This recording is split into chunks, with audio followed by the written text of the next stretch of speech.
Get ready, everyone, and you just might survive.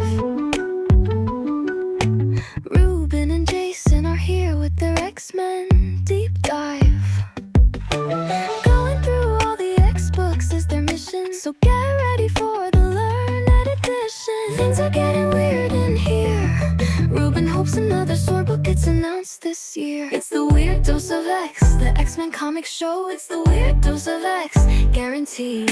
It's the Weird Dose of X, guaranteed not to blow, except your mind. It's the Weird Dose of X, the X-Men comic show. It's the Weird Dose of X, guaranteed not to blow, except your mind.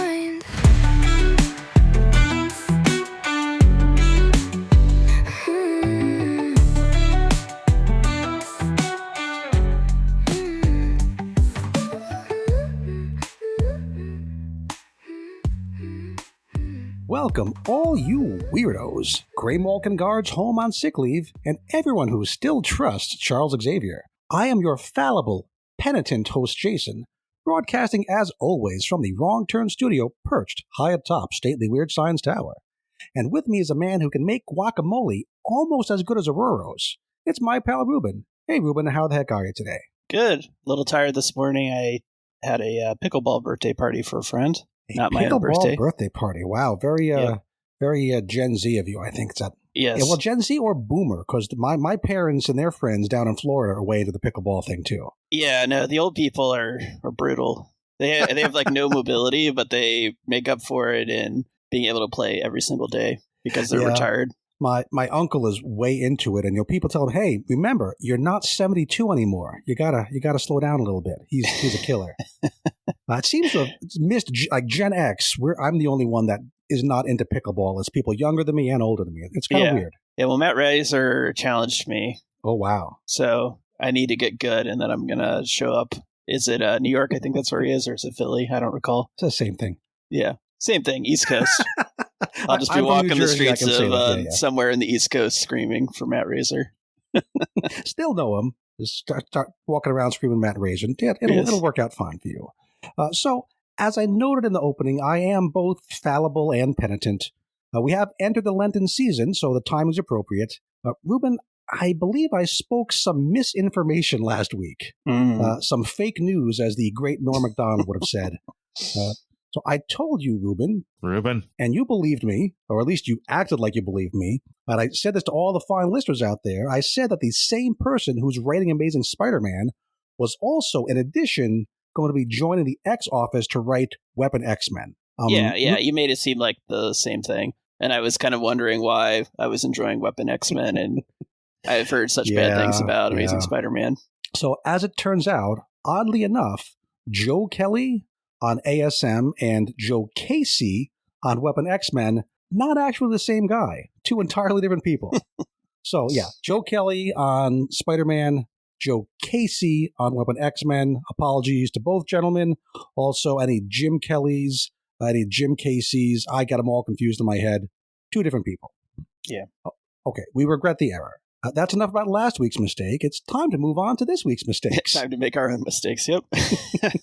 Clean the slate, start over. This week, we will be making mistakes, if we do so, about Uncanny X-Men number 11, which is X-Man Hunt Part 1, NYX number 9, which is X-Man Hunt Part 2, and Storm number 6, which is X-Man Hunt Part 3, all of which came out at the same time because they want to get this event over ASAP. Yeah. Also, we'll be talking a little bit about Wolverine number 7. Plus, if that's not enough, folks, we will also be talking about the beginning of a new arc of the Infinity comic. So, a lot to talk about. But first, one short news item, and I don't know if you caught this, Ruben, but there will be a new miniseries starting in June called Emma Frost, the White Queen. Try that again.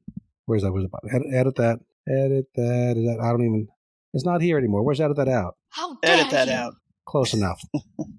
Okay, so it's called Emma Frost, the White Queen. It's written by Amy Chu with art by Andrea DeVito. It's going to be 5 issues, and it's going to be one of those that's set in the past, telling the story of Emma's rise to power within the original Hellfire Club. So my script here says, hey, Ruben, does that sound like fun?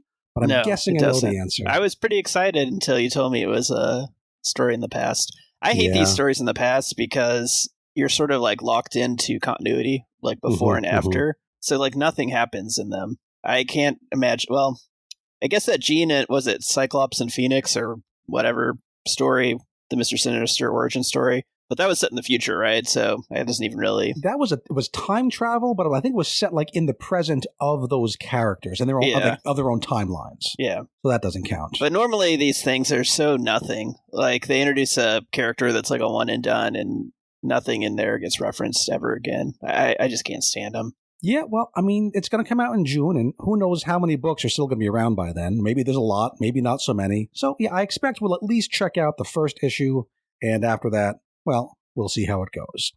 I don't even know what they do. Maybe like a Lourdes story. I guess it's supposed to be like her, like how she got to power. But the thing is, they're not going to write her like a pure villain. Yeah. Right? Because now she's a hero, and I don't think they're going to write her in the way they used to, just because everyone has that mindset now. So we'll have to wait and see. Yawn. I'm not excited for that. Anything. Yeah, it's not the most exciting idea. We'll check it out. We have to have something to replace our beloved Mystique and Sentinels miniseries. Maybe it'll be Emma Frost, Cole and the White Queen? Unlikely, but hope springs eternal. Now, one book that we hope continues because we like it is the Infinity comic. So now we will talk about Astonishing X-Men number 13, Controlled Demolition Part 1. Written by Alex Packnadel, art by Philip Sevi, colors by Michael Bartolo, and letters by Clayton Cowles. So this was a bit of a surprise. I mean, we knew we had a week off last week, so we expected the third arc of Astonishing X-Men Infinity comic to start this week. And I think we expected it to be written by Alex Packnadel, who also wrote the first arc of this title. The rest of the creative team is also the same as that first arc. What I didn't expect, and maybe should have, is that this arc picks up the same characters we left at the end of that first arc, Banshee and Husk. And once again, we're starting with two completely separate story strands that will presumably collide by the end of the arc. So, Ruben, were you pleased to see these two characters come back? I didn't mind it, but there's some like very heavy-handed Irish stereotyping in here that kind of lowers my opinion of it. But it was nice to see a continuation. Yeah, they're all right. So yeah, it's pretty Irish. I mean, I'll let you chime in when you think the stereotyping comes in. So first we have Banshees. Well, it starts with day one when you've got a leprechaun talking about how Sean Cassidy's got a hangover. Okay, there may be some slight Irish stereotyping there. Yeah. So Banshee is in bed there. He's at what's it called? Cassidy Keep, the family castle there in County Mayo. We know he had been looking for his daughter, Teresa, a.k.a. Siren. Now, Ruben, you and I know that Teresa is currently an inmate at Greymalkin Prison, also kind of being brainwashed or coerced into doing some of Warden/podcaster Corinna Ellis's dirty work. You know, I wonder where Luke Hollywood lives, by the way? Does he have there a Luke Hollywood keep? I think he's hung over one room Hollywood next keep. door. He's right there.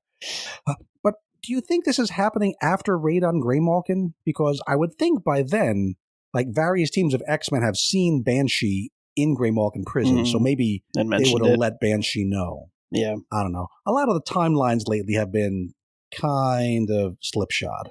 Who knows? Yeah.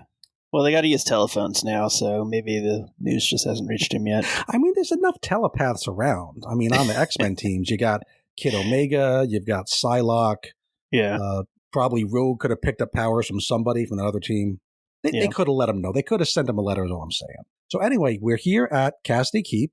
We open on an extreme close-up of what used to be a Krakoan gate, which is now falling apart, fully rotten with like maggots and everything. Pretty gross. And in fact, this is an almost exact copy, now fallen apart, of the last time we saw this exact gate in a previous Infinity comic. So that was kind of cool. Banshee, as you say. Why do they keep those gates, by the way? Symbolic purposes. Great for symbolism. Now, Banshee, he's not crawling with maggots as far as we know, but he's not doing so well himself. Like you say, he's hungover. He's trying to sleep in. Yeah. And he's woken up against his will by a hashtag shadowy figure that he calls, I'm pretty sure it's pronounced Owen. E-O-I-N. I'm going with Owen. Yeah. And Owen is a leprechaun. And this is not his first appearance, Owen's. For his first appearance, stay tuned until the recommended reading segment at the end of the podcast. Ruben, that's called a forward promote. That makes the listenership stick around. Professional. Anyway, normally people check out a extremely niche podcast and bail after 9 minutes. Oh, wow. But they're stuck today. we're just glad that anybody's listening, frankly. People are listening, right? I hope. We'll find out. I know Gray AI is processing this audio file. Yes. I think other people are as well. We have at least 2 listeners, Nils and Gray. That's true. Thank God for other countries. So, Banshee's awake, still kind of hungover, and we see that Paige Guthrie, Husk, she's also staying with him there at Cassidy Keep, kind of on a vacation, and she's doom-scrolling through the website of that anti-mutant flat scanner group. Banshee convinces her to get off the damn internet and go for a walk, which, good advice, really.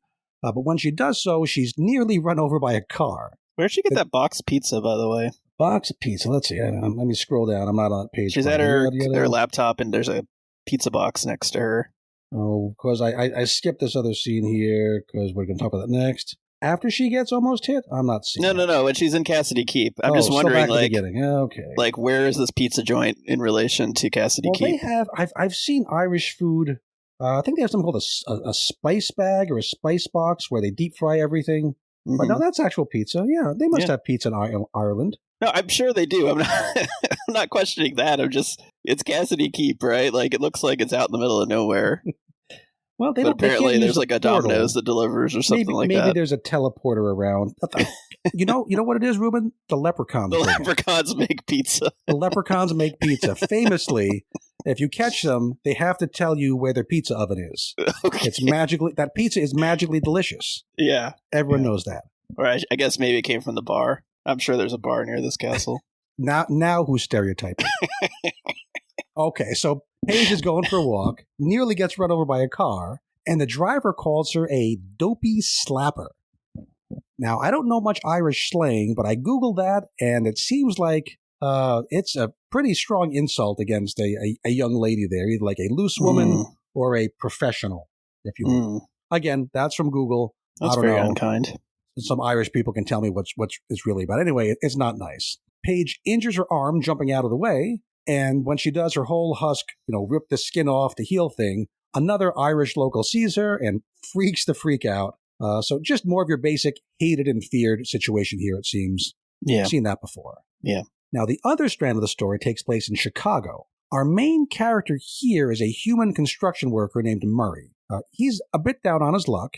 He gets laid off from his job because those dang mutants are taking all the jobs. And how can a human compete when a mutant can, weld steel or cure concrete with crazy superpowers? Yeah, not really fair. And since the end of Krakoa, we hear that mutants are flooding the job market, which, frankly, is kind of an interesting idea, right? We heard there were, I don't know how many millions of mutants on Krakoa. If they all have to go back to their original home countries all at once, there would be some economic disruption. That's not something that usually gets brought up, but kind of a fun idea. We end on a panel of one of those construction worker mutants. It's a character named Skin, a.k.a. Angelo Espinosa. He's one of the Gen X crew of mutants, and so is Paige, so I'm guessing that's how those stories are going to come together. They know each other. Yeah. Now here he's shown stretching his arm up multiple stories to hand someone a torque wrench. Is that something Skin could always do? I thought he was more of a or down. I don't know. It's kind of weird. The angle's bizarre. Yeah, well, they're doing it on the the scrolling comic, so it looks a little weird. So you think he was flipped? just a disguise guy, almost. I don't know anything about this Clayface. character, so I just look at it and take it for granted. He's Puerto Rican, though, right? Maybe I think I remember that detail. That sounds right. I know his last name was Espinosa. He's Hispanic of some sort, I would presume. But yeah, so he's an interesting character. And actually, thinking back, if we've looked at the credits page of this thing, they've had 3 characters on it since Chapter 1. Those have been Banshee and Husk and Skin. So I guess he's been planned to be part of this narrative all along. I need him to be super cool because I'm half Puerto Rican myself, so that's why that matters to me. Just for the record. Well, I hope so. I don't really know the character so well, but we will find out. Yeah, so yeah. He just looks kind of like a Mr. Fantastic, at least the way they're portraying it here. But maybe it's slightly different. Reed Richards or Ralph Dibny, that kind of a thing. I'm not sure if that's always been his power, but that seems to be what's going on now. We know things changed on Krakoa. Even Professor X has telekinesis now. Things change. Maybe we'll find out. So what did you think of the start of this new arc? It's okay. I mean, it's set in Chicago, so I wonder where the exceptional people are. Like, they should. Good point. Yeah, there should be a crossover there. Granted, Chicago's a giant city, right? So they don't necessarily need to interact, but I just think maybe they would. But yeah, I liked it well enough. I mean, it's hard to say where it's going to go. I assume he's going to join some kind of mutant hate group. This guy who lost his job. And could be. Maybe we're supposed to see like, there's reasons for them to be hostile towards mutants. But I mean, in my mind, I just think like this is like similar to tech disruption, right? Like, you can't assume that you're going to keep your job, and if there's a more efficient way to do it, like you can't blame a workforce for. So you think this is a commentary techniques on like the longshoreman issue? Yeah, exactly. I'm not a big fan of like prohibiting the use of like technological innovation or any sort of efficiency in a workforce. More creative than it being like another like immigration narrative or metaphor, because we've kind of seen that. So something different could be fun. I mean, you could even just go like the Paul Bunyan idea, right? I mean, Paul Bunyan versus the mechanical chopping. I think that's the right one, right? Or the steam. What? No, it was somebody versus a steam shovel. Okay, that's what I'm thinking of, but it wasn't Paul Bunyan. Okay, well, whoever that was. Was it steel? Was it the steel driving man? Anyway, yeah, that sounds more right. That sounds right. But it's a long-standing story in America and other places too. People who have certain jobs being displaced by technology, or in this case, mutant powers. So yeah, could be interesting. We don't put scores on individual chapters of the Infinity comic, but yeah, as always, I'm going to keep reading, and I kind of like the way that stretched out arm scroll thing works. So give some credit to Philip Sevy for that. And this is giving me an introduction to Skin and Husk, who I didn't have any real connection to before, so I'm okay with learning about them through this comic. Plus leprechauns. Who doesn't like leprechauns? I don't mind that because that was well established, right, from like the Claremont era that Cassidy Keep had leprechauns in it. Yep, that's a thing. That'll be all part of the recommended reading. These leprechauns have been established. It's how the castle works. Yeah. The first time they showed up, they thought that Nightcrawler was one of their kin, which was kind of funny. Sure, why not? Sounds like fun. Okay, are we good to move on to the next actual issue? Okay. Next, we're going to talk about our first issue of the X-Manhunt saga, which is Uncanny X-Men number 11, Legacy number 711, Chapter 1, Echoes of Madness. Now, before we start, Ruben, any like big picture commentary about like these 3 issues as a whole, as a unit, as a start to this event? Yeah, I like the idea of this, but the characterization of the various characters feels widely different. And as I read all 3, I read the first one, I was like, okay, I can get on board with this. And then it feels like some of the character points got dropped from NYX. And then Storm was maybe a bit of a rebound, but still almost sort of unnecessary. It just made me think, like, if you're going to do these events, just give 1 or 2 writers the reins and just let them tell the story, because it feels really weird when, it goes between the books and characters behave differently in each. Yeah, I mean, specifically, it's Charles, right? Yeah. He acts one way in this chapter, and I'm kind of used to that. Okay, I see what's going on here. And then the next chapter, very, very different. So it did feel like maybe there wasn't enough communication between writers. I know the writers have their own stories they want to continue and their own readers to serve, but the idea of a crossover is to bring in new readers, ideally, right? Like if I wasn't reading NYX, I'm going to pick it up so I can follow this crossover. I don't think they necessarily did themselves a lot of favors. But we'll talk about this issue right now. So this is Uncanny X-Men number 11. It's written by Gail Simone, art by Javier Garron, colors by Matthew Wilson, letters by Clayton Cowles. So yeah, it's X-Manhunt time, Ruben. Are you hyped? I was hyped. Yeah, I was excited to see. I was excited too. What was going on? And then I opened the cover of this first issue, and I see we're in Shi'ar space. Oh, and I deflated right away because, Ruben, I do not care about Shi'ar space. Oh, no. We don't stay there very long, but that's like the first impression of this whole event is it's going to be a Shi'ar thing. And it really isn't, except that's kind of like the driving force. I was really confused why Xandra was on a ship by herself without the Imperial Guard. You would think that the Empress of the Galaxy would have more than just a skeleton crew and Deathbird as her Are crew. They off somewhere doing Phoenix stuff? Are they involved in that whole, the council's been taken over? I don't know. You think that's it? That's all I can make up the on the Super spot. Guardians are busy dealing with Jean. Right, because we have the Shi'ar here. They're still being ruled by Empress Zandra Niramani, the daughter of Charles Xavier of Earth and Majestrix Lalandra Niramani of the Shi'ar. Now, I say daughter, but it's a thing where they had their DNA harvested when they were both dead. You know, X-Men comic weirdness. Empress Naramani's rule might not last very long, as, like you say, she doesn't have a whole lot of guards here, and we witness a mutiny/revolt aboard her starship. It seems to be led by the ship's navigator, a guy named Elalon, seems to be a new character. And I don't know exactly what the goal of the revolt is, but the revolters use stereotypical phrases like, all power to the revolution for our glorious purpose. So maybe they want some sort of People's Republic of space. I can't tell. The Empress's kind of guards, deflating for Deathbird, too. I've never been that impressed by her as a character, but she has this like big grandstanding moment where like the first round of guards gets taken down and she's like, you know, step back or your lives are forfeit, and they just don't, and they beat her. She is the last one standing, so there's a lot of people revolting. There's a whole new ship that kind of comes on board. All the other guards get killed right away, or at least, I don't know, they're probably killed. They might just be unconscious. And she makes it. It's a really cool splash page, actually. They're covered in blood, man. I think great. They're pretty dead. Probably, yeah. Yeah. They've got like smoking holes in their head and like blood coming out of their mouth. They could just be faking. Those could be just taking a nap. dye pills. They're playing possum.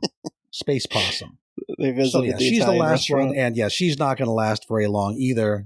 They're going to get to the Empress. Now, meanwhile, back on Earth, Professor X is observing all of this mentally like he's watching a football game, which kind of surprising to me that through all these shields and countermeasures there at the prison, he can see all the way to Shi'ar space. Yeah. In Sentinels, we did learn that having a personal connection to someone made the psychic connection easier. The Empress is his daughter, so that's the way I'd make that make sense. But yeah, and they also kind of make some reference to her calling out to him, right? Like she will later on. Yeah, she says, "I need you," so maybe he hears her before that. Though. Yeah, I know, but I'm just saying maybe even before that, she starts kind of thinking about him and hoping that he would assist. Right? Fair enough. I can go with it. Just something I thought of. So Xavier's not so happy about his kid being attacked by rebels. He starts flipping out.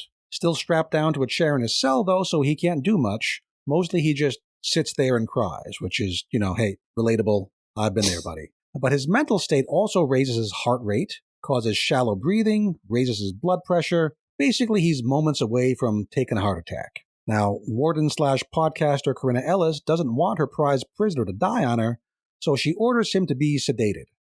But unlike Joey Ramone, he don't want to be sedated. Not like he can do anything about it. He's still stuck in that chair, so he gets sent to night-night time. Other things we learn while we're at the prison: Scurvy is in sickbay, and he has been since the raid on Greymalkin when he got beaten up by Xavier in that game of like psychic knock'em sock'em avatars. Mm-hmm. Which means all of Sentinels has to take place before the raid on Greymalkin? Yeah. But wasn't Trask still around then? Yes. I think the timeline here is just not right, but maybe someone else can make that work. I think we have a contradiction, but oh well. So Warden Ellis says that if Scurvy dies, she wants his brain taken for scientific study. And I don't know if that's because of his mutant powers or it has to do with that brain cancer all of the so-called avians are supposed to have. But yeah, she wants to mess with his brain. We also hear that there's some kind of a virus going around causing guards to call out sick. It only started yesterday. I mean, Captain Ezra calls it a virus, but it's probably something else going on, don't you think? Something with Xavier or maybe Scurvy, probably Xavier. Yeah, somebody. Something psychic. We'll see more about that later on when we visit one of those sick guards. I mean, it could be any of how many psychics are there? It could even be, oh my gosh. Prisoner X. Prisoner X, yeah. That was the most disappointed thing about this week's worth of stories.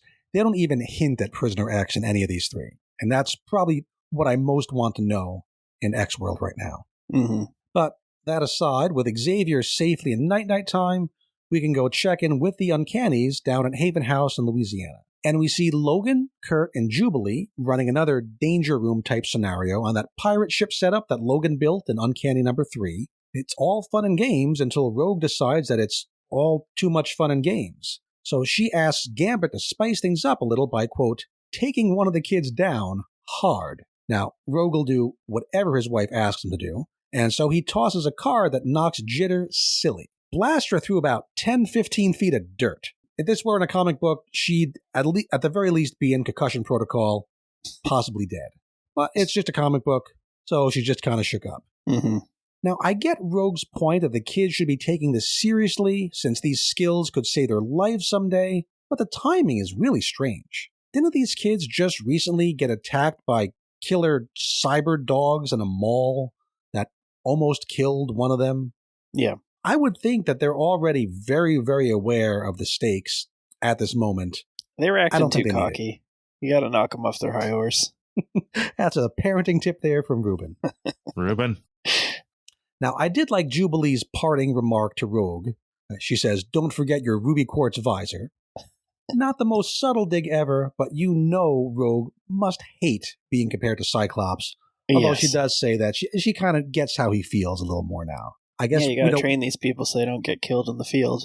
Right, and now that she has to be the one in charge and kind of looking out for people, she kind of sees why Scott became the way he became. Kind of interesting. Now, it's at this moment that Rogue gets a phone call from warden/podcaster Corinna Ellis. Ellis has called her before to talk about, like, the Hag, so we know that she has Rogue's number. Ellis is requesting for the X-Men to help out in containing their former leader. Now, Ruben, I really wanted to see the scene where Rogue talks this over with her team, because I think that'll be really fun, right? Yeah. Oh, we need to go help out Ellis, we need to go here. But no, we don't get to see them again until they're already at Greymalkin. Yeah. But first, we cut away to a new location, 4 miles away from Greymalkin, the house of a guy named James, one of those guards who called in sick. And he is not having a good day. His family is worried, and James is lying in bed in his boxers. And by the way, Ruben, that's how we know that this is not our editor, James, because he famously doesn't wear any underwear. But this James is wearing boxers, lying in bed trying to quiet the voices in his head. By the end of the scene, we see James walk downstairs to join his family, carrying, I guess it's his prison guard rifle. Maybe he takes it home with him. When he gets to the kitchen, he hallucinates that he sees sentinel heads on all of his family members. Wife, kids, even the dog. That's a creepy little panel there. And as we cut away, I think the implication is that he shoots them all. Is that what you think happened? Yes. Yeah. That's pretty dark. I mean, what is this, Wolverine? So that's that. And that's all we see of that scene. And There's something about these hallucinations that always weirds me out, because I imagine if I was in this position and I saw my family with like some crazy stuff going on, I'd be like, okay, there's something wrong with me. I wouldn't be like, oh, okay, time to kill them. Well, we don't know what else is going on in his head, right? We see this one moment illustrated from his point of view. Yeah. But we know he's been lying in bed with a pillow over his face, talking to the voices. So there's a lot going on. I feel bad. Okay, now back to Greymalkin. Charles He's got the Seaford infection. The Seaford infection. Which one was that? The kid with his Sentinel robot. Oh, right, Justin. Yeah, he's grafting. Yes. He could be grafting. Although grafting didn't make you shoot anybody. I think this is a little different. So we go back to Greymalkin and we see Charles kind of starting to wake up from the drugs. A pretty nifty 9-panel page where he contacts psychically his old girlfriend Sarah Gaunt, the Hag. Asks her for help. Now, she doesn't want to help him out, and why would she? Until he says it's for the sake of his daughter. Now, she has a whole kids thing. We know her kid was lost in the storm, so that works for her. And she breaks him out using telekinetic powers? Yeah. Does she have those? Yeah, I don't know. I don't remember her that. power set is really undefined. I mean, we saw that she kind of had some weird mystical powers, but yeah, she had these I really don't know what she does. Made of somber steel. She was super strong. I don't know if this is telekinesis or like electrical powers shorting out all the electrical restraints. Yeah. I don't know, but yeah, very weird. I don't know where this comes from. However she does it, Charles is now free from his cell, and when he steps out, he is greeted by his X-Men. It is the Uncannys, just the grown-up ones, Logan, Jubilee, Gambit, Rogue, and Kurt. But Charles is also hallucinating, and he sees them as, respectively, Beast, Cyclops, Angel, Marvel Girl, and Iceman, his original 5. And Ruben, this is a terrific panel. Probably my panel of the week. Especially love Jubilee as Cyclops with a pink visor blowing a bubblegum bubble, or Nightcrawler covered in ice. Looks great. Now, Ruben, I'm really curious, why do you think Xavier is hallucinating here? What is causing him to see these people as his original five? Well, later they make a big deal about the tumor on his brainstem. So I assume... talk about the tumor, yes. I assume that's what's going on here. I thought so the first time I read it too, but looking ahead, he doesn't have any of these symptoms in the other two books we're going to read today. Yeah. Nothing. Maybe it's the chemicals that are jabbed into his leg. I think that makes more sense, that all those chemicals they put into him to try to knock him out, that they're still kind of hanging around his system. So he's kind of sedated, yeah.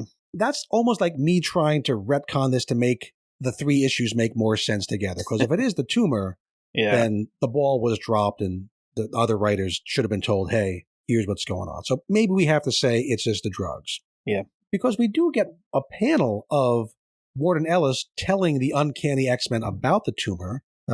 Oddly placed. I don't know why it's where it's put in the sequence, because it's like a flashback to something just a couple minutes ago, and it plays up the tumor, but yeah, we have to say it's the drugs, otherwise the other two issues don't make any sense. So now we get an action scene between hallucinating Xavier and the Uncannies, who are there to try to calm him down. And Ruben, this fight is not close.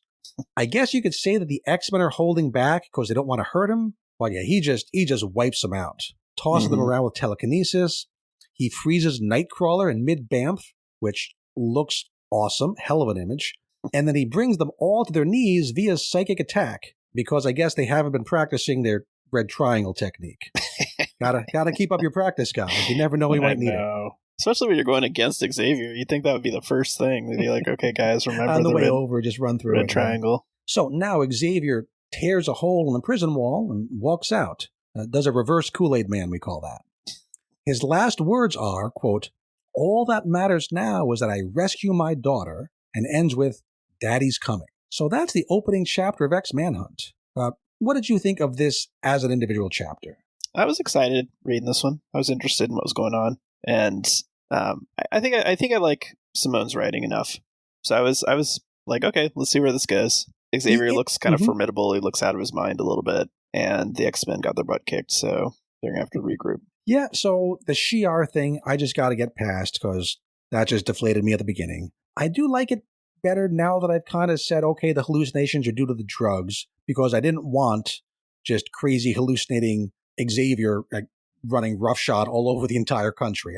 I thought that was what the whole event was going to be, was Xavier crazy. But turns out it's Xavier sneaky, which is much more interesting. You've also got the X-Men knocked out, right? And they're at Grey Malkin. I could see Corinna putting them in jail. Yeah, right. I lost one prisoner, but gained a few more. Could be. The Danger Room scene kind of felt like filler, because this is really a Charles Xavier issue with the Uncannies as guest stars. I think Gail Simone might have put that scene in just to give them something else to do, something to have the kids around to remind us, hey, this is their book. So I could have done without it. Maybe this should have been an X-Manhunt Alpha issue instead of an issue of Uncanny, because the event is ending in an Omega issue. So it makes sense to have the Alpha and the Omega, but instead they decided to call this Uncanny. The action scene at the end was, for me, the best part. Fantastic art. Loved the Uncannies as the original five. Loved how Kurt is frozen between two locations with his Banff cloud also frozen. Very neat. Great work by Javier Garron.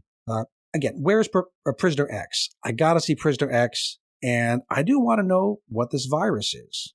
So terrific art, mixed feelings on the plot, a couple scenes that felt tacked on, and I'm giving Uncanny X-Men number 11 a middle-of-the-road 7 out of 10.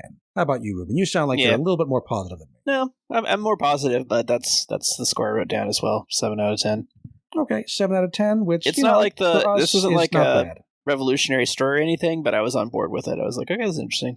And I sort of share your semi-dislike of the Shi'ar, so I'm not terribly excited about it, but at the same time, I'm like, if it's going to advance the story in some interesting way, then I'm okay with it. That's the only good thing about Shi'ar is you can do some crazy stuff with them and nobody really cares, right? You could kill off this character. That's true. That's certainly true. Deathbird could die. Last time we saw her, she was flirting with Sunspot, wasn't she? Yeah. Or at least he was flirting with her, if not the other way around. Yeah, exactly. So you can do weird stuff with the Shi'ar. Okay, that was the first chapter. Now on to NYX number 9, X-Manhunt Chapter 2, Charles.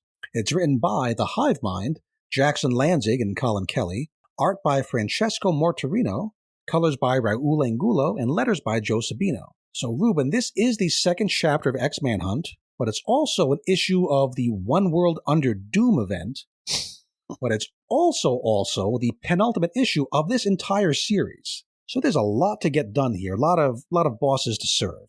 Yeah. And the creative team actually does a better job than I might have thought, given all those restraints, all those things they got to do. I suppose, but to me, it just felt too much like aping Immortal X-Men, where you get like issues, from the perspective of like one central character, and this is like the Mojo issue. But that was one of my favorite series in a long time. So having NYX be a little more like Immortal, I'll take that. Yeah.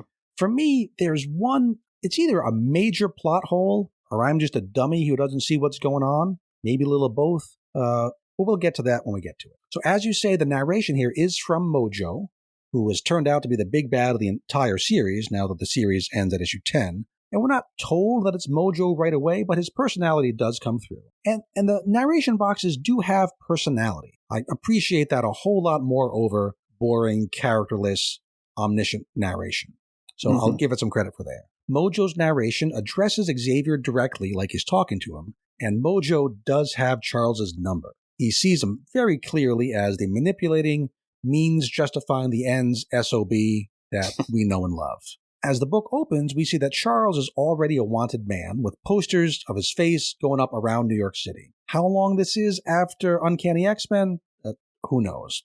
Probably at least a little while. He had to get from Westchester, New York, down to the Big Apple. Took him a little time. He goes first to the Morlocks, and then the Morlocks take him to the NYX Community Center. Charles tells them that, hey, I need your help because Dr. Doom has gotten control of the last remaining seed of Krakoa. When I really like this idea because it ties directly in with One World Under Doom, and it's something that we've seen on panel because, as called out by an editorial note later, we saw this in X-Men 35, which was also that Uncanny X-Men number 700, the issue that wrapped up the Krakoan era. And in that issue, we saw Volta, a member of Doom's own team of mutants.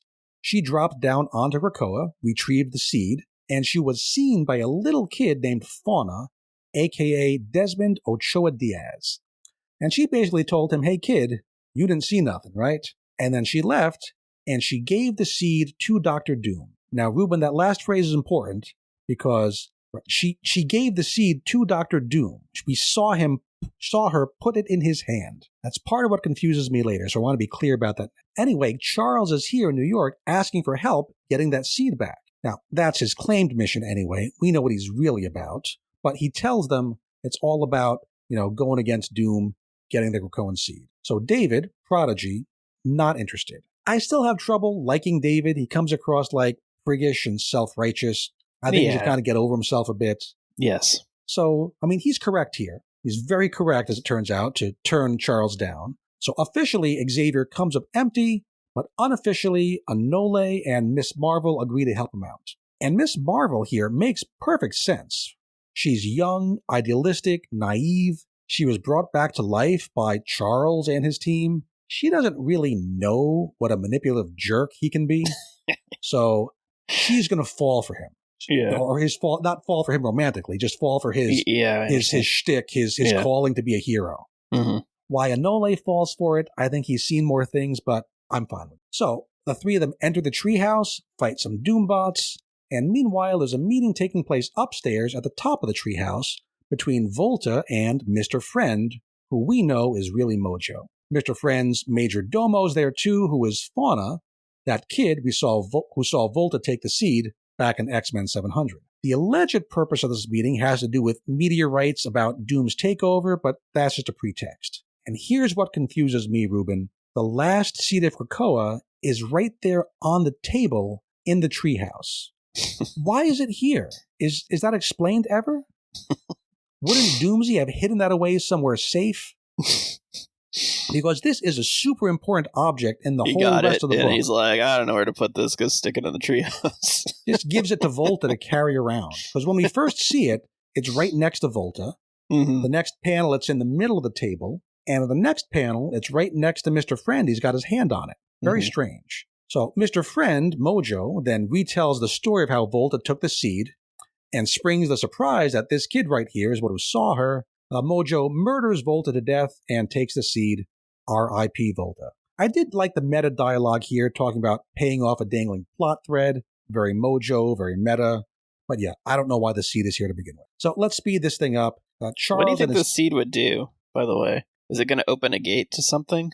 Well, he says at the end that he's not going to use it to grow a tree. He's using it for a different purpose, but I don't know what it was originally meant to do. It was just something that I'm going to say planted, like it's a seed, but it's a story concept that was planted for somebody to pick up. I don't think there was any plan for it. A real hardcore plan for it. It was just kind of, I'll throw this out there, give another writer down the road a little present. Krakoa too. The Krakoaning. This would be hilarious. NYX, they plant the seed. Krakoa's back. We're back, baby. Everyone's back on Krakoa immediately.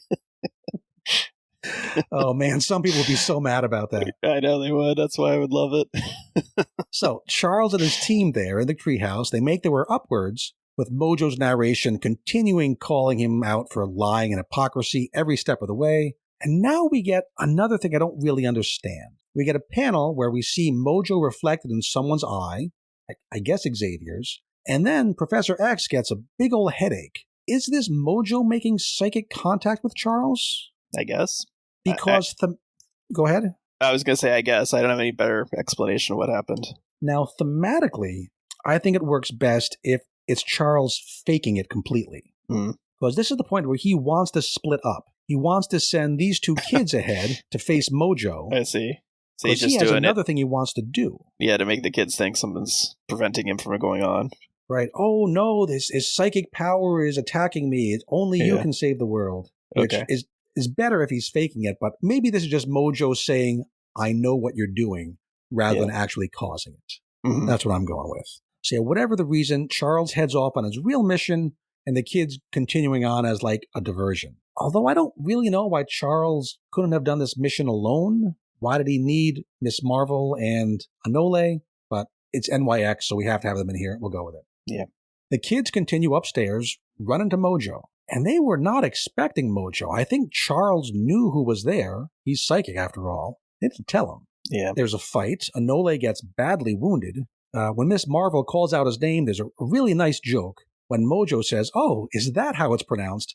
I've been doing it wrong this whole time. Because nobody knows, is it Anole, Anole, Anole? Nobody knows. So that was a really good Mojo joke. Well done to the hive mind. Mojo ties Miss Marvel up in cables, but that doesn't work on a shapeshifter like her because she can melt right through, which he probably knew. He's kind of doing a shtick here himself. Yeah.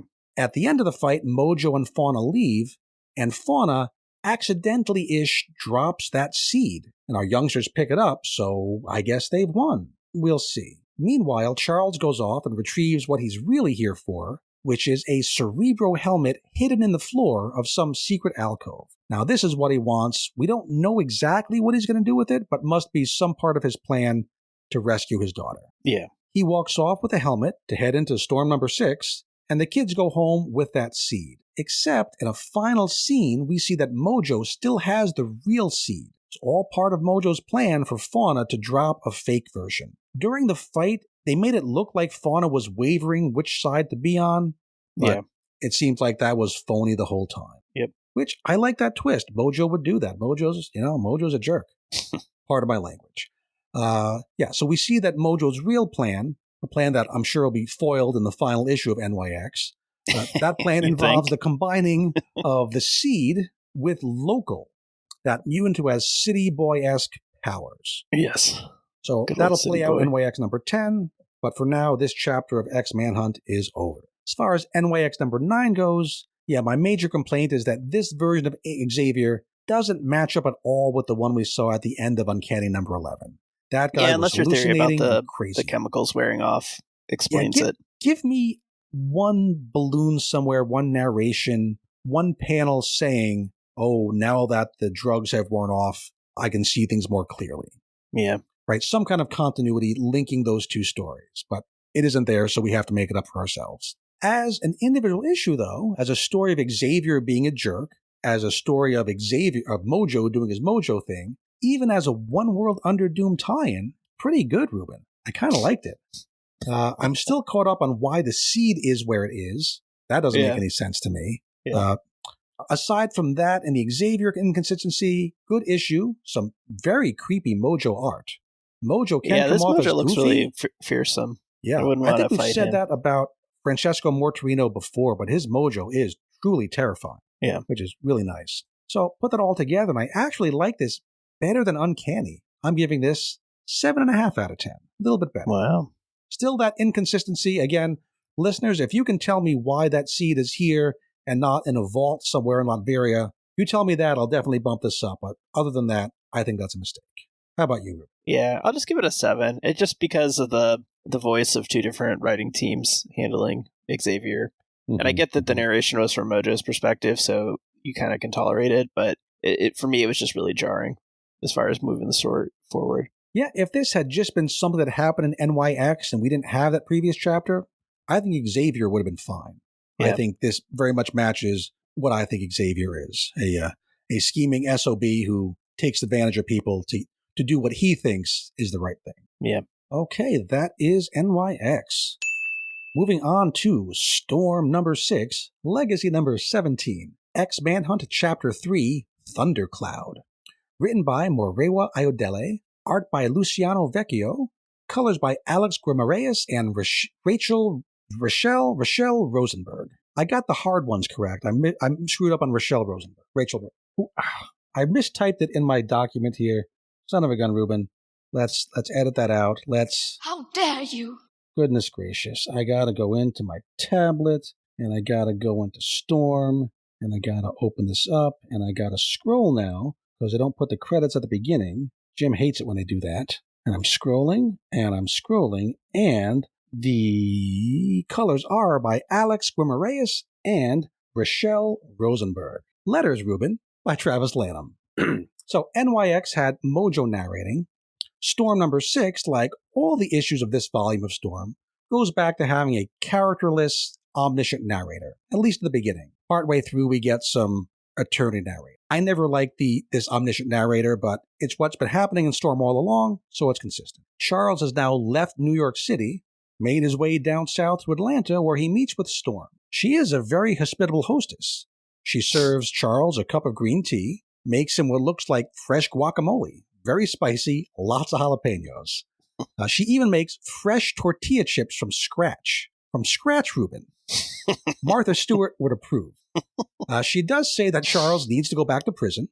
Maybe a different prison, but he's got to go to prison. And she says that she's already contacted the Avengers, and they're on their way to put him back in prison. But she's lying, and Charles knows it. Charles gets to the point. He tells Storm, I want to raise the dead one final time. And this seems maybe why he needed the Cerebro helmet. Yeah, I'm going to ask you about that, because this immediately convinces her to be fully on board. She's there with Team Charles. She's going to help him out. So what do you think he's actually doing here? Because we know this all has to do with saving his daughter. So whatever he's saying to Storm, it might be false. It might be technically true, but we know it's not the whole truth. So, Ruben, what do you think he means by this? Why is Storm so suddenly on board with his plan? I'm not sure what's going on here, but is there somebody who is dead that she would really want to come back? I was trying to think about that, but I don't think there's any particular character she's connected to who would still be dead. Not that I know of. Yeah, it's mysterious. And I don't know why he came to her to tell her about this either. It's very confusing to me. Well, he obviously needs something from her. We know he's manipulating things. We don't know what it is. Yeah, there must be some more conversation happening off-panel to convince her, because for the rest of the issue, she is 1,000% committed, no question. Yeah, it's just like, does he know that she's got Eternity kind of inhabiting her? That's a hell of a question. I don't know. And then is Eternity the one that's on board with bringing somebody back? Interesting. Now, that would be very weird if now that she has Eternity powers, the first real use of them has to do with another event. Yeah.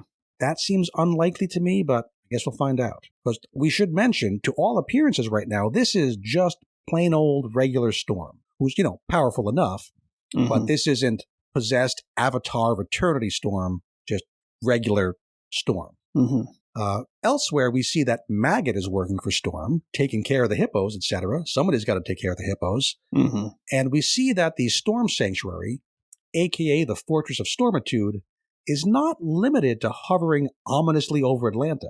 It can also, very conveniently, transform into a battleship and fly around. And when it's in this form, it's called Thundercloud, which is the name of the issue. Still no mention of who made this thing, who paid for it. Is it Wakanda technology, part of her divorce settlement? Maybe. I just assumed it was like Araco tech. Also could be. Again, I would love to have just being something explained. Queen of the Iraqi, they give you a UFO to fly around in. They weren't so big on tech, though, in Araco, were they? They were much more about, mutant powers specifically. Well, they got to get from Araco somewhere, right? Like, how did she get to Earth? Or I guess she came through the gate before they were... Through the gates or through Earth-based ships. I don't think the Iraqi themselves are technological, but that's an interesting idea. She built it. She can do anything. So if she can make guacamole, she can build a flying UFO. Anyone can make guacamole like that. Yes. Can build a spaceship. The logic is impeccable. So I just love that the kitchen is like a super posh kitchen. It's a nice your UFO kitchen. Space station. If you're rich enough to afford pet hippos, you're going to have stainless steel appliances, right? Yes. You're going to have the island. You're going to have very, designery stuff going around. Yeah, she has those like fancy double ovens. I've seen that in the cooking shows, right? The two ovens. I don't know what they do, but isn't one like a freezer or something like that? I don't know. No, probably both ovens. My grandmother had a double oven back in the 1970s, but that was a long time ago. It used to be like one oven was baking and the other one was broiling. That's what it was. Got it. So the rest of the issue was mostly just a fight scene between Storm and the Alaskan X-Men. That's, Scott's crew. Storm flies the Thundercloud to San Francisco. The X-Men have magic portal them in. And naturally, Ruben, these are intelligent people. So the first thing they do is have a clear, calm, adult conversation, cleaning up the issue nonviolently. That's right. That's what happens, right? Of course not. No, they just go right to fighting, which I know is what always happens in comic books, but I'm always going to complain about it because it's always just so stupid. Well, I'm going to say it's Storm's fault, right? Scott came here just basically saying he was hoping for a peaceful resolution. I mean, granted, he didn't say, like, let's talk it through. He's like, we're taking Xavier back, but I didn't see him light up the visor first. That's the moment where she should say, hey, I thought so too. I was on the same side, but then he said to me, and then explain. That's the time to do it, but doesn't happen, goes right into fighting. And the fight scene it's fine. I mean, I'm never crazy about fight scenes. It's certainly well drawn. Maggot's involved, which is kind of interesting. I do love his shirt. It's like psychedelic Hawaiian shirt. Looks good. I want one myself. I don't know that I have quite the biceps that he has to really pull it off, but I think that's kind of necessary. And it's during this fight that Eternity starts trash-talking the X-Men in the narration boxes. Storm is able to shatter Scott's rose quartz visor, but his optic blast then put her down. And now it's like one of those video games where you think you've defeated the boss, Ruben, but then the boss transforms into an even more powerful boss with more hit points. Yeah, that's pretty Eternity funny. takes over, does a palette swap on Storm's outfit, and Eternity/Storm now shoots an energy beam out of her mouth that freezes Scott. So she has laser freeze breath. Yes. Juggernaut, he's super violent here. He rips one of Maggot's arms right off. But Eternity/Storm uses the compressed Egon sphere from last time. Remember that Eternity compressed that demon god thing into a sphere and ate it? I thought it was going to come back down the line, comes back right away, and they use this storm to transform Maggot into, and folks, this is what it says on the panel, Omega Maggot. Very silly name. Omega Maggot, those are two words that, I mean, even just the sounds of it, like the G's and the M's kind of bouncing off each other. Omega Maggot, very weird, very funny. I don't think it's supposed to be silly. I think we're supposed to take it seriously, but it's Omega Maggot. I can't take that seriously. Now, speaking of not taking things seriously, Eternity/Storm now headbutts Juggernaut and we get a reprise of those Iron Fist type kung fu move names on panel. Yeah. Here it says Immortal Head Smash. We saw this last time when she was training with Logan. Yep. Yeah, I don't think even the name Immortal Head Smash is kind of a boring name. Doesn't add to the feeling that I think the rest of the issue is trying to create. She made these cool like, swords out of lightning that I liked. That it hits you with the head smash. Yeah, I would think that just all those spears of light stabbing through you would be plenty. I don't know that you need the headbutt. Mm-hmm. By now, it seems like most of the X team have portaled out. I did laugh at Kid Omega kicking at the sand in frustration. He's so ticked off. It turns out, though, that Beast was also secretly along on this mission. This is like the third issue in 3 weeks where we've had, there was another member secretly on the mission. Yes. Right? We had X-Factor. I laughed when I saw that. I was like, this is X-Men mission 101. Like, you show up and one person wanders off. So just to recap, in X-Factor, we had Forget-Me-Not. And then in X-Men, we had Psylocke. Yeah. And now here in Storm, we have Beast. Yeah. Now, Beast doesn't usually go along on away missions, so that's pretty interesting. And he's poking around in the Storm Sanctuary, and he's looking for the engine room. And he's the tech guy, so it makes sense for him to be looking around for tech stuff. Yeah. And he finds it. And this, to me, is the most fascinating part of the issue, because the power source of the engine room, well, it looks a whole lot like that dead alien robot kaiju we saw in Storm issue number 1 when that Oklahoma power plant exploded. Yeah. Now, that was an interesting callback. I thought that whole plot thread had been forgotten about. So I'm impressed with Iodele that he made me forget that was a thing, and then he brings it back and says, you forgot this. And I did forget this. You got me. And I'm glad to see it back. And then at the very end, with Beast in the engine room, we see the hashtag shadowy figure of Professor X wearing the Cerebro helmet from NYX. So there's some continuity. Appreciate that. He's sneaking up behind Beast. So Charles, unsurprisingly, is up to something. Maybe this whole thing was a ruse to lure Beast here specifically? Does he have a plan for Beast? Maybe. That could be fun. You know what? I think maybe I have a theory about this. Maybe Xavier's here because he needs the spaceship. Maybe he was thinking he could get Storm's UFO to fly him into pure space. That's a good theory. I like it. I like that a lot. So he just needs to get control of the ship, maybe get everybody off the ship, but at least get control of the ship. Yeah. And then, I'm so curious, why would Storm give him the ship if that's what's going on? And then I think this Beast scene is just basically Beast was going to sabotage it, but Xavier kind of was wise to that. Probably detected Hank when he got on board. Probably. He is Professor X. Now, we do have one more final panel. Kind of feels like it comes out of nowhere because we see that the X-Men who portaled out are standing specifically on the shore of Utopia, the former island home of the X-Men during like the 2010s era. Mm-hmm. It's very specifically shown that they are in Utopia. We see the ruins that match up with ruins of Utopia we've seen before. Mm-hmm. Now, we know the fight was happening over San Francisco Bay, so they are nearby to Utopia, but why do you think they might specifically go here? Something's got to be up with this location, don't you think? Yeah, I'm not Curious sure why, about that. But it's close enough. Like Utopia was off of San Francisco, so it's not. And I don't think I mentioned it, but it did say earlier that they are over San Francisco Bay. Yeah, you saw the UFO right by the Golden Gate Bridge. Mm-hmm.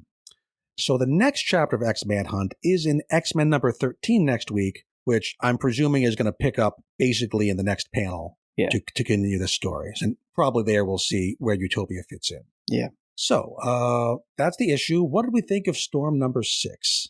Storm's character doesn't really work so well for me. I don't understand what's going on with Eternity. Sometimes she's herself. Sometimes she's totally possessed. She only seems to have access to these extra powers when she's not even in control herself. Why does Eternity need her specifically? I don't know. So yeah, this is a Storm issue, so to have Storm's personality not really work is kind of a big deal for me. We have been asking about where the Storm Sanctuary comes from, and maybe with this reveal of that alien kaiju, maybe we'll actually get an explanation. That'll be fun. Mm-hmm. Still bugged by that lack of communication. I want to know what Charles said to Storm to win her over. Who is he going to resurrect? Why that matters. I want to know why there was no conversation between Storm and the rest of the X-Men instead they went right to fighting. The bit with Beast, to me, that was the most exciting, the most intriguing. I love the character of Beast. We haven't had a whole lot of him lately. He's been here and there in various issues, but more Beast content is good to me. Luciano Vecchio's art continues to impress. I really appreciate the contrast between those domestic hospitality scenes at the beginning and the fight sequence at the end. To have that be the same artist is very impressive. I think that's probably where the two different colorists come in. Mm-hmm. That's just a guess on my part. I mean, it could just be a schedule thing, but it could be we want that scene to look so different, so we'll give it to a different colorist. But yeah, some intriguing things, but overall, kind of disappointing. I'm okay with Xavier being mysterious and manipulative. That's his thing. But Storm feels almost more like a plot device than a character, which is bad in a book with her name on the cover. So enough fun to not have a really low score, but I think it has some problems for me. So I'm going to give it a 6 out of 10. How about you? Yeah, I'm a little more positive than that. I thought the fight was pretty engaging, so I'll probably just give it a 7. But a lot of that is the art. I think the art is really cool, and I know you were kind of being critical of the video game style moves, but it kind of scratches an itch for me, and I thought it looked neat. Fair enough. Looks neat is a perfectly good reason to like a comic book. And one thing I'd say is about the fight, I felt like it did a good job showing the X-Men looking tough, right? When they looked like they did a good job against Storm initially, right? Even though she's a formidable character. Won. And so I was like, okay, yeah, they seem like pretty effective. But then, when Eternity pops back up and then he levels everybody, I was like, okay, that's fine. I know there was some conversation in the Slack today this week about her seemingly being overpowered. Mm-hmm. And I kind of laughed because I was like, I wonder if those people know that Eternity is like inhabiting her. Right. If you're just picking up Storm number 6 because it's part of X Manhunt, that would be like, so confusing, that scene. Yeah.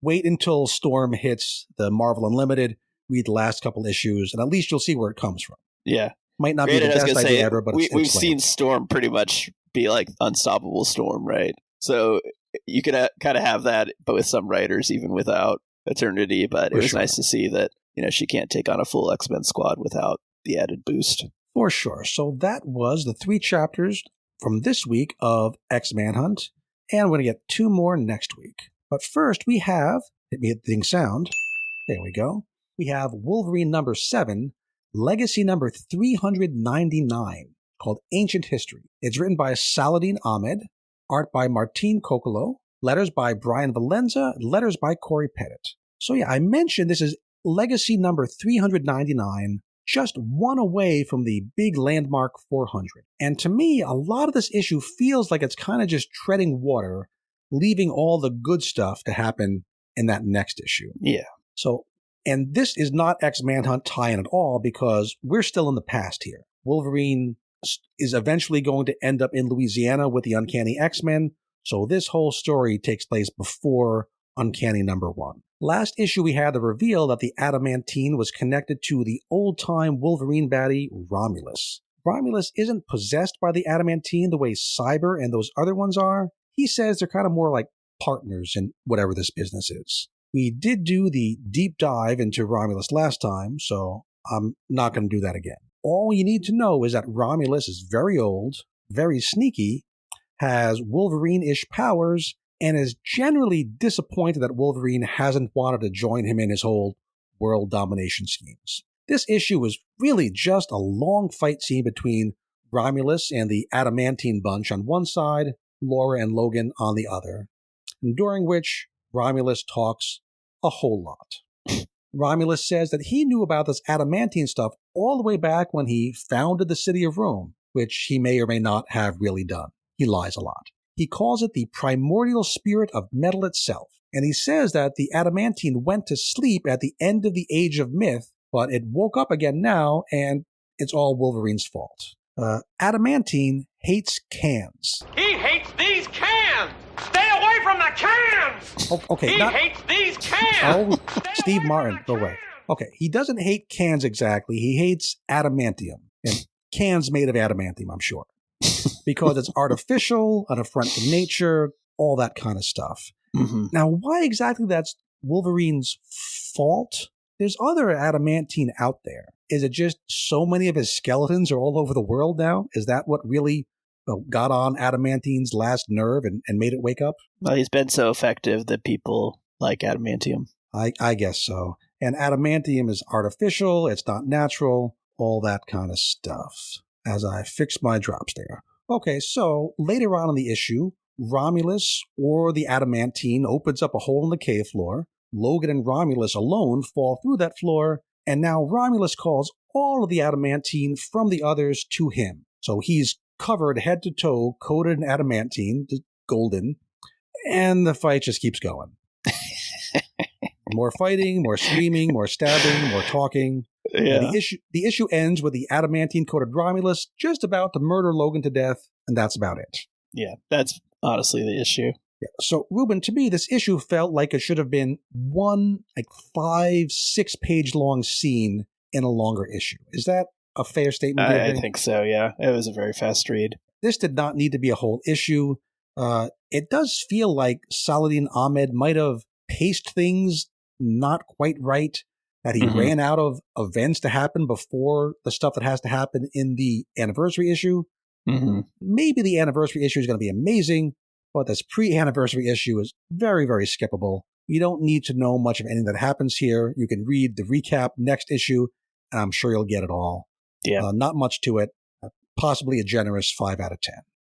Brutal. There's just nothing there. Yeah, there's nothing there, but it didn't insult me. It looks pretty. You get some Wolverine Kung Fu stuff, and you get some Laura Kung Fu stuff, and Romulus becoming Gold Romulus.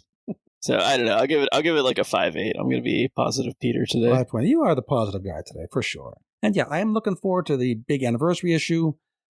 Not so crazy about Romulus as a character, but could be cool. See what happens with the adamantine. And those are our books for this week. Next week, we have 2 more issues of X-Man Hunt. Part 4 is an X-Men number 13, like I mentioned, and Part 5 is an X-Factor number 8. Going to be weird to see Charles Xavier interacting in the Mark Russell verse. I don't know what that's going to be like. I'm guessing he's actually going to show up and interact with his team, but it's going to tonally, I can't imagine what it's going to be like. I hope he's just like on TV, like in the background, and it's really not. Maybe. Now, we know the Exceptional much. X-Men tie-in coming up like a little bit later. That is just a tie-in. That's not an official chapter in the story. Yeah. But X-Factor number 8 is part 5 of the 7-part story. Wow. So I think he's got to be there. Also next week, we have Phoenix number 9. I barely remember what's going on there. I know she's been losing her power. She's been trading her power. That other character kind of has her power. She was on the moon. We'll see what happens. And we also have Wolverine number 4 already. We had number 3 last week and number 4 next week. We didn't like number 3 Mark so Russell much. Will have Xavier eating a corn dog? Oh my God. They'll be corn dogging together the whole time. Probably. Oh, now I'm sad. And a little bit of indigestion just from thinking about corn dogs. But just Wolverine, we didn't like Wolverine number 3 so much. Yeah. I did look ahead at the solicits, and in issue 6, which that's a little ways away, but in issue 6, the Pentangle returns. Yeah. There's a chance for it to get back to goofy fun. I've got some hope there. I read an interview with the gentleman's name flew out of my head, the writer of Wolverine. Who writes Wolverine, Ruben? Ben Percy. Son of a gun. Ben Percy, of course. Ben Percy was interviewed on X-Men Monday on Aped, and he talks about how his wife married him for his sense of humor. So I hope that sense of humor comes back. I know it's very funny to me because Jim thinks that Ben Percy has no sense of humor. That every time I think I find a joke in there, it's not meant to be a joke. But Ben Percy thinks he has a sense of humor, and I think that's funny too. So I'm hoping the Pentangle comes back. I hope it's wacky, over-the-top, goofy fun. Yeah. But before that, we have a couple more issues of Akihiro going through some misery. Killing his mom. We'll get there. Okay, and recommended reading. If you'd like to learn more about Cassidy Keep and those leprechauns who live there, there's really 2 places to look. The first, like you alluded to, Ruben, is an arc of the Claremont X-Men series from 1976. This arc starts in X-Men 101, runs for 3 issues. The second place is much more recent. It's an Infinity Comic one-shot. It's from the previous volume, back when it was called X-Men Unlimited Infinity Comic, and it's issue number 26. It's written by Declan Shalvey with really excellent art by Nick Roche. It was a St. Patrick's Day special, so Ruben, if you were worried about Irish stereotypes, a lot of Irish in this. I don't want to call it stereotypes. I mean, Declan Shalvey is Irish, so I guess Irish, he gets to say whatever he wants. It has a lot of Irish names, a lot of Irish language between Banshee and his cousin Black Tom, stuff I would not even try to pronounce. But the art here is, especially for an Infinity comic, it's really top-notch, so it's worth looking at. So that's X-Men Volume 1, numbers 101 through 103, and X-Men Unlimited Infinity Comic, number 26. And Ruben, if all that isn't enough to keep folks busy until X-Manhunt starts back up again next week, what could our fine listeners do? You read more X-Men comics. You are all weirdos. Weird science is the revolution. Weird science He is the hates these revolution. cans! Stay away from the cans! He hates these cans!